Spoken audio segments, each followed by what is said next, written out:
सफर पर सुनो। हाँ जी शेर भाई, क्या चेक कर रहे हैं? ये टायर चेक कर रहा हूँ।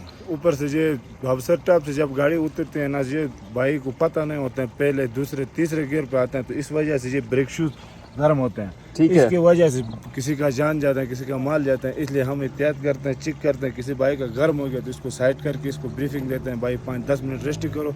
इसके बाद 32 किलो और भी उतरा है, इसके लिए आप पहले दूसरे गियर पे जाओ, अपने जान और माल का हिफाजत करो। अभी कोई वाकया हुआ है इस सीजन में? अभी तक कोई वाकया हुआ है यहाँ पे कोई? 2 दिन पहले एक टैंकर और रेंट कार आपस में ये ब्रेक शूज की वजह से लड़ गया, एक बंदा मर गया और रेंट गाड़ी भी ख़राब और बंदा भी मर गया। तो हमारे दोस्तों देखने वालों को आप क्या मैसेज देंगे?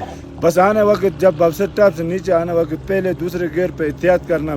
44 किलोमीटर है बाबसर टॉप से चला 0 पॉइंट तक, इसके लिए बहुत ज़रूरी है हर बंदे अपने जान माल के लिए हिफाजत के लिए पहले दूसरे गियर, और जहाँ भाई हिदायत होते हैं या इसकी भाई होते हैं या कोई पुलिस होता है, वो चेक करते हैं। इससे माइंड नहीं करना है, चेक करके एहतियात ज़रूरी है। सबसे पहले अफसोस से एहतियात बेहतर है, इसलिए अपने जान माल की हिफाजत करना। अच्छा मुझे ये बताया कि बाबू सर का आज धूप निकली हुई है, तो ये कितने दिन से मौसम खराब था और आज क्या सीन ये हुआ? 28 दिन से आज हमने धूप देखा है। बहुत काफ़ी दिनों से ये बहुत मौसम ख़राब था और बर्फ़बारी होता था, गाड़ियाँ भी इतना रश और टॉप भी बंद हो जाते थे।